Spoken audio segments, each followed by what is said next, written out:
بسم الله الرحمن الرحيم.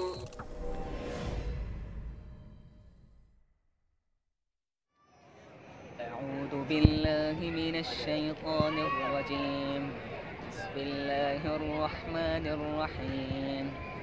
سيقول السفهاء من الناس ما ولاهم عن قبلتهم التي كانوا عليها قل لله المشرق والمغرب يهدي من يشاء إلى صراط مستقيم.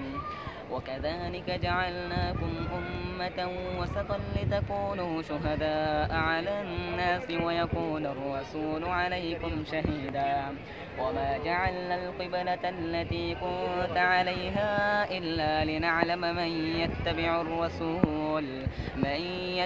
الرسول ممن ينقلب على عقبيه، وإن كانت لكبيرة إلا على الذين هدى الله، وما كان الله ليضيع إيمانكم إن الله بالناس لرءوف رحيم.